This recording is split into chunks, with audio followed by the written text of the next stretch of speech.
going on, everyone? Welcome to episode 32 of the Data Driven Strength podcast. Today, myself and Zach have a few questions lined up. We'll be talking about how you should expect to feel, or potential individual differences in how you feel during a deload week. We're going to talk about overreaching for hypertrophy. We're going to talk about the concept of adaptive resistance and how that influences individualization.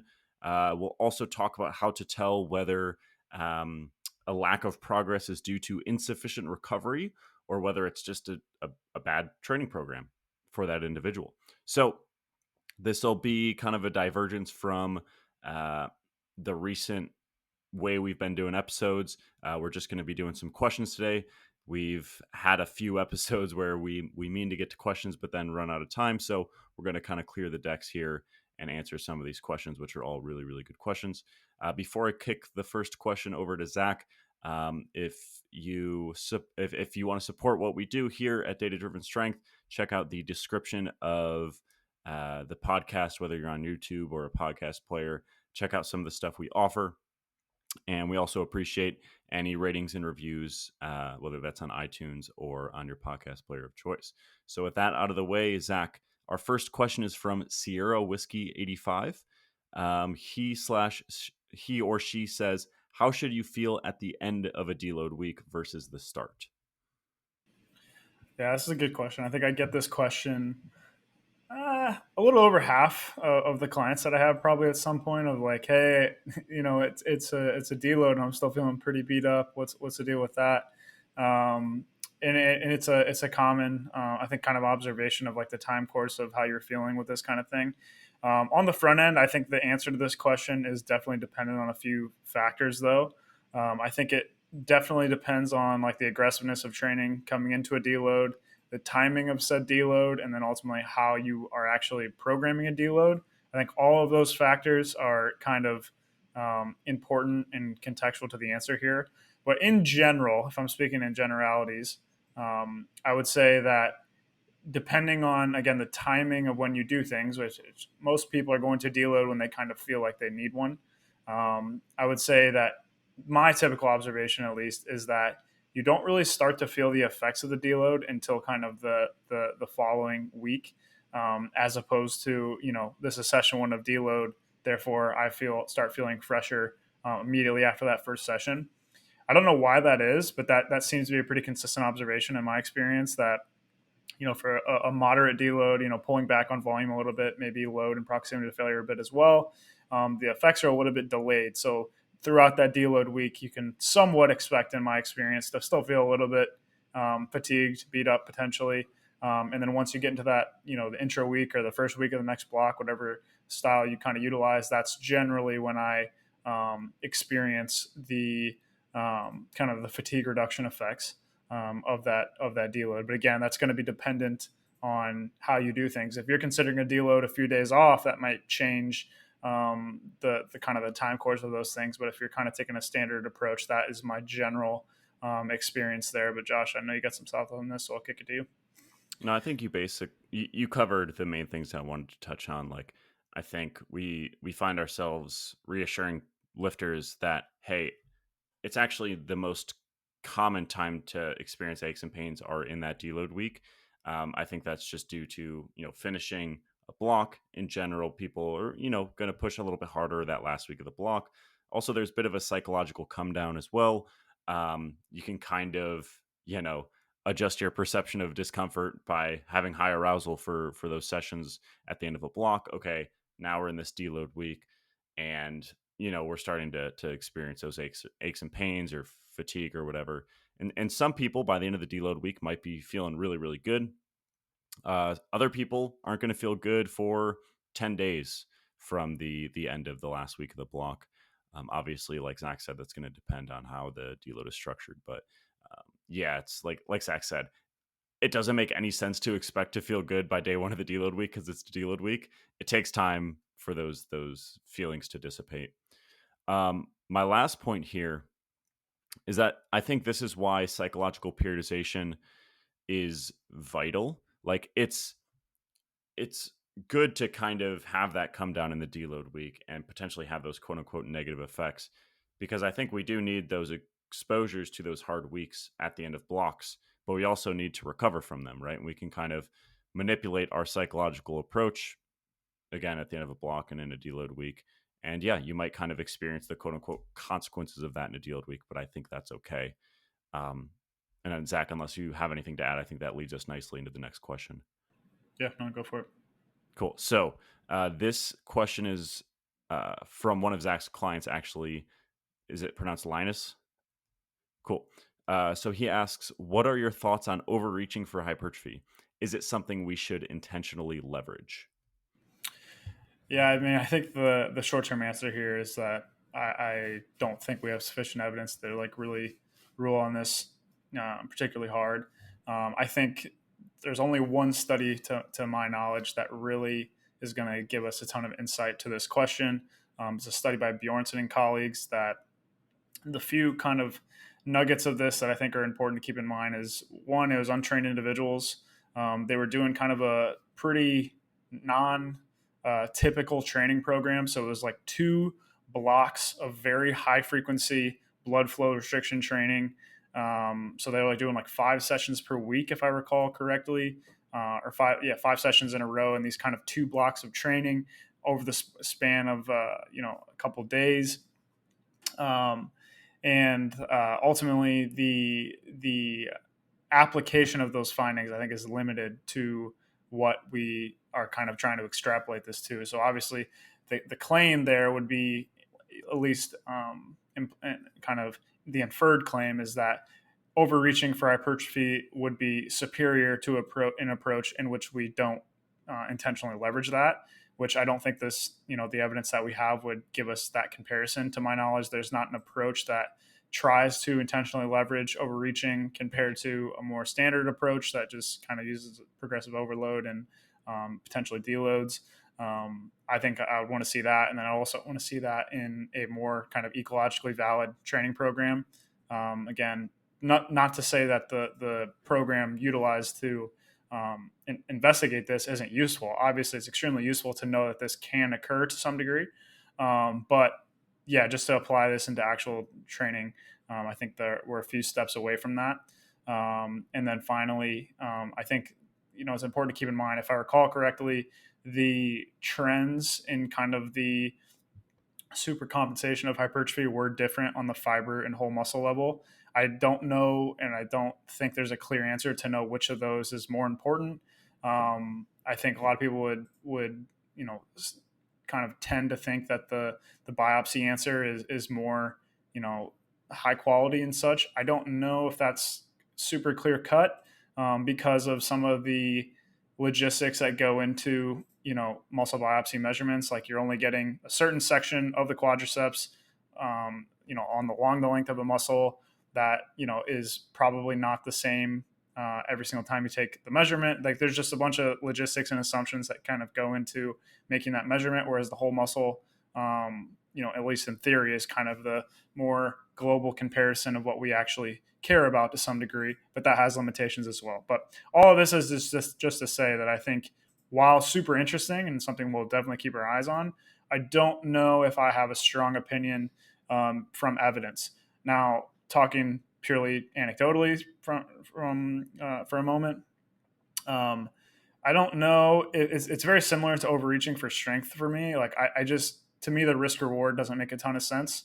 Like, if the thing that's going to get us the best gain over the long run, as opposed to just thinking within the context of like a mesocycle or a block, is sustained consistent progression over time, I'm generally inclined to take less radical approaches, in which just applying progressive overload and increasing the training dose when needed probably makes more sense to me, rather than intentionally overreaching at semi-frequently intervals. But that's just the way that I think about it. But Josh, I don't know if you have any different thoughts. No, I think that was spot on. I think you might do hard weeks, kind of bias hard weeks towards the end of a block, which is when you would do this kind of quote unquote overreaching strategy. Yeah, I think hard But weeks and overreaching in this context are extremely different, though. yeah, so that's kind of what I'm getting at, is like, I'm not gonna do a hard week for the purpose of overreaching, because I think it'll lead to net greater gains. Because, like you said, that study you mentioned did kind of see that quote unquote like delayed hypertrophic effect. Um, but there's no comparison, right? Like it's an interesting proof of concept, but we would need a sequence of additional studies to kind of like to kind of indicate, hey, is the risk that comes with one of these hard overreaching weeks that, yeah, is risky, like to some degree. If you're like overreaching by definition is training, applying so much training stress that your performance capabilities goes down significantly, at least by the end of the week. And I don't think the juice is worth the squeeze quite yet, or just based on kind of what we have right now because of that non-zero risk that you mentioned. But that's not to say you aren't going to push hard at the end of a week and then, kind of recover and I guess adapt in the week after in the deload week, like we were just talking about in the previous question. But it's not necessarily because we think there's something special to overreaching. Yeah, I guess I view like the hard week followed by a deload more as a strategy of fatigue management rather than like trying to Right. leverage adaptation per se. I also like thinking about this in the concept of like different, like non-training, um, like thought experiments. So like overreaching in the context of like the suntan analogy that people use a lot. Like you would never go out and just like absolutely fry yourself with the expectation that's going to get you to the most golden brown in the long run. At least I don't think that makes sense at face validity. Now, is there limitations in that analogy? Of course, but I guess that's just my gut reaction is like I'm just a little bit skeptical that's going to get us to a net greater place than a more moderate, consistent approach over time. Although it makes sense with people's impulse generally to push the intensity, push the volume, push everything to try to eke out more gains. So yeah, I'm curious to see where this area of research goes. But I think that's pretty much all we got at the moment. So Josh, I unless you got anything to add? I I will say there's that study from I think it's from Scarpelli in which they like they did see kind of I guess an inherent benefit to increasing volume above baseline from uh previous training volumes, which I guess some people could say that like, hey, there's going to be a benefit to really cranking it up for the short term, uh because this study kind of indicates that. But that study was over the course of like an entire training program. I want to say it was like a 20% increase. That's not that much, 10 assuming to 12 sets, like yeah. going from 10 to So 12. right. So yeah, I think we've kind of done that one justice. It's an interesting thought. There definitely could be something there. I don't think it's a terrible idea, but there's a non-zero risk, and yeah, our personal preference isn't to do it right now. And I would say definitely for strength, I think you can run into the risk is greater, and the mechanism for benefit is also like less clear, Mhm. or mechanism for potential benefit is less clear. Yeah, I'll let you read in the next one, Josh, because you got a question on Instagram. So you want okay? I'll read this one into you. I guess you can start it off, and then we can go from there. So I had a post recently in which I was so exactly what it kind of says in the graphic is small methodical programming changes are the fastest way of finding what works. So I'm basically kind of making the case of, you know, not completely overhauling things and then you're kind of taking the shotgun approach and then you have no way of actually kind of telling what works. And there's a really good question in the comments from I have no idea what this handle is. It's BEBJ with a couple of underscores.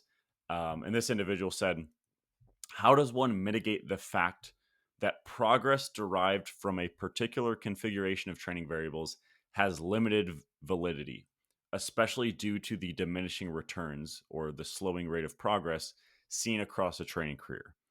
So I thought that was a really good question, to kind of, you know, how do we hold one how do we consider the fact that you might not see the exact same results from a training program, if you kind of repeat a similar structure just with some small changes? Go for it. Take that one. Yeah, so I think a couple things here.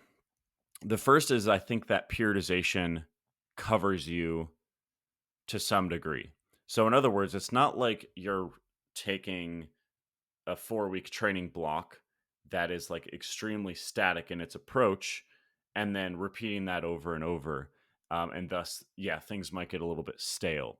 But instead, if you're taking like a general periodization model in which rep range is modulated, proximity to failure is modulated, maybe even exercise selection is modulated throughout that training cycle, and you use that structure and apply it to the next one and make some changes, I think you kind of check that box of like making sure things aren't too stagnant and like just become too stale, if you will.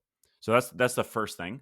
The second thing that I would say is even within the small methodical programming changes, yes, I use the word small, but it still needs to be meaningful, a meaningful programming change, right? Going from, a totally like a certain top set configuration to another or a certain training volume to another. Yes, it needs to be small, but it also needs to be meaningful to be able to detect a difference. And that'll kind of hopefully cover you in terms of like that diminishing returns type of effect. Okay. Um, the last thing I'd say, at least for now, and then I'll see what you think, Zach, is that it's not like you find this kind of like magic formula that works for you, and then you just follow that blindly. But instead, you're kind of mixing in some systematic variation and these periodization structures, and you're being reactive as you go. But you know that in general, okay, this is a good place for this individual's training volume for their top set configuration for how much volume we're pushing towards specific movements versus non-specific movements, and then you kind of tweak from there in meaningful enough ways to detect whether that was a fruitful change, right? So that I'll kind of pause there and see what you have to fill in there, Zach. Yeah, I guess I interpreted this a little bit differently than you potentially. Maybe not, but I guess what I heard was this diminishing returns and kind of adaptive resistance or whatever is inhibiting our ability to individualize things over time, or like that's not allowing us to effectively make those small methodical changes with any confidence. To me, I almost in a way see the diminishing returns potentially as something that's helpful in a way, because if you are diminishing the rate of progress over time, especially after your first few years of training, which we know that many more things are on the table for whatever is going to allow you to make a meaningful rate of progress, to which individualization is a little bit less consequential. But after you get past that initial, fast rate of gain, and you are dealing with these diminishing returns, I think it helps to distinguish whether you're on the right track a little bit easier in a way. Because if you are making progress, you're probably on the right track, to which smaller chains to try to optimize that rate of progress are fine. But if we're not making progress at all, that's when we know we need to make those larger scale changes. I guess that's the way that I view it. Of course, dealing with, smaller margins of actual gain is going to, make things a little bit more difficult in general. But I do think that in general, you can kind of say if you are making progress, then you're kind of on the right track. And in a way that kind of diminished rate of return can kind of help you identify that, because it's kind of either on or off. Of course, there's fluctuations within that, and we can make some smaller changes to try to optimize rate of progression. But that's kind of been a shifting perspective for me over time. Is the grass really almost isn't greener if you are in fact making progress. Yeah.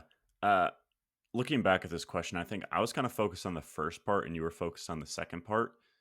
So the first part is how does one mitigate the fact that progress derived from a particular configuration of training variables has limited validity, and validity, and I guess like the dictionary sense is like this is something that actually indicates what is occurring in the real world, right? So based on that part of the question, that's kind of what I was getting at in terms of like, okay, what I'm hearing from that question is you're doing a training program, you see results or you don't. But if you were to do it again, it wouldn't really happen again. It was more so kind of a novelty thing, or repeating it again wouldn't lead to the same results because of maybe like this concept of like adaptive resistance. And we could obviously go down that rabbit hole of whether that's something actually worth worrying about.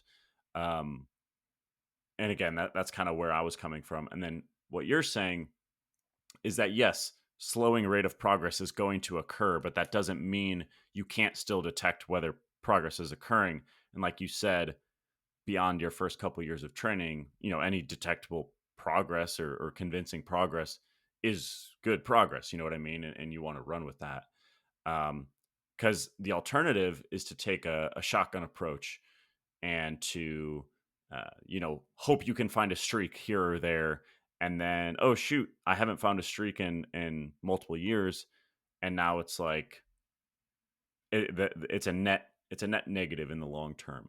Whereas if you can be methodical and still kind of apply some novelty, okay, we're changing this exercise to this, or we're taking a different approach to rep range in this slot, or we're changing your weekly setup so that we can see if we can get a little bit higher peak intensity exposure on this day, um, and enough to keep the athlete engaged. I think that's where you kind of fall in the middle and you're kind of in that money range.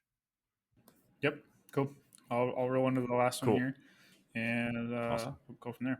So the last question was one I got on Instagram. I think this was a very long time ago, so I apologize for that. But this one's from Taylor Johnson, and he asks, when not experiencing progress, how do you tell if it's insufficient recovery versus the stimulus is not appropriate for the trainee?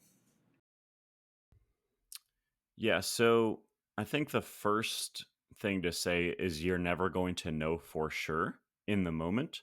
Um, but you can make hypotheses and then test those hypotheses and then determine whether that hypothesis was more or less likely to have been correct at the time of making that hypothesis.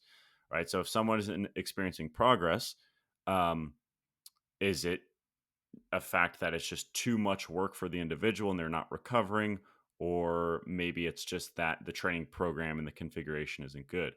I think you can look at past training history for clues to form a hypothesis. I think asking for subjective input um, is probably going to be the primary one in terms of looking for clues, and then you form a hypothesis. So if they feel beat up all the time and maybe an acre of pain that kind of seems to correlate with training stress is kind of nagging or whatever, okay, maybe it is kind of this insufficient recovery issue, and it's not that the kind of configuration of the stimulus is incorrect. It's rather just a dosage problem. Okay, that's our hypothesis. We do the best we can. We test that hypothesis. We see what happens. And then, hey, maybe we were wrong, right? I think, again, kind of going back to that last question, is that's the only thing you can do in practice, because you don't have the athlete in front of you in two parallel universe and have one of them do a certain uh, potential solution and another do another potential solution. So yeah, that's where my head goes. You can't know for sure. Form hypotheses, test that hypothesis, and then see if you were right or wrong. And hopefully you get better at forming those hypotheses over time. Yeah, I really don't have much to add. Kind of the flow chart in my mind is to, if you're not making progression, the first thing is to check the quality of your current training. Are you appropriately taking your sets to adequate proximity to failure? Are we addressing, if you're training for strength, the actual limiter that we perceive to be the problem? And how are you actually executing the exercises that are designed to attack a certain area? That's the first thing I definitely would check. The second thing is, what do we expect your life context to be appropriate for you to see a fast rate of progression? If yes, then we can kind of move to the next rung of the ladder. If no, then probably a little bit more likely to either keep the dosage the same or decrease the dosage. But if your life context is appropriate to potentially see progression, then we would just make sure that the logistics in your recovery would suggest that that's actually something that's going to be worthwhile and worth doing. If you're subjectively already beat up and super sore all the time, probably not the first area we want to go. But if you're feeling okay, recovered, and logistically you think adding an additional volume and additional training time isn't going to be a huge problem and inevitably not be sustainable, then we can give it a shot. And so that's pretty much the exact same thing you said. Yeah, and I would not skip over that point you were saying about like is are you in a life context that would allow you to see a meaningful rate of progression or a fast rate of progression, right? So in other words, making sure life context, training age, um, like everything is set up so that your expectations are realistic, because I think a lot of people get stuck right there and their expectations are either unrealistic and or their ability for assessing progress is poor.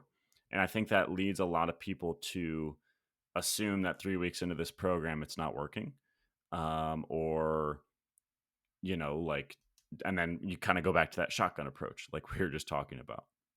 So being able to detect whether things are moving in the right direction at a rate that is satisfactory based on your training age and your life context, that is absolutely massive. Because if you don't have those detection methods, then you're just kind of using your intuition, and oftentimes your intuition is not going to be very good.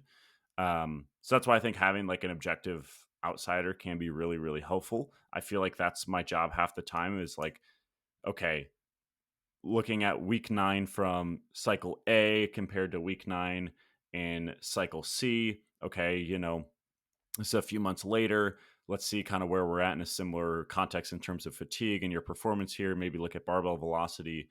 Are we seeing detectable improvements? Even if the athlete doesn't feel like, oh my gosh, we're putting 50 kilos on my total every cycle. Um, Having that objective source, I think, is just massive, because when you take a step back and you think of what over the course of 5 years would be like satisfactory progress. Okay, let's break that down into 1 year. Now let's break that down into one training cycle, let alone one training block. It's like it gets pretty hard to detect, right? So having realistic expectations and a good way to detect that progress, I think, is key. And then, okay, based on Taylor's question, if you're truly not experiencing progress after that, then we start to get into the troubleshooting. But I think it is important to emphasize that process of actually determining whether satisfactory progress is occurring or not. Cool. Go ahead and wrap it up there. Thank you guys for tuning in. We appreciate it. And again, leave us a rating or review if you found this stuff valuable. And we'll see you next time.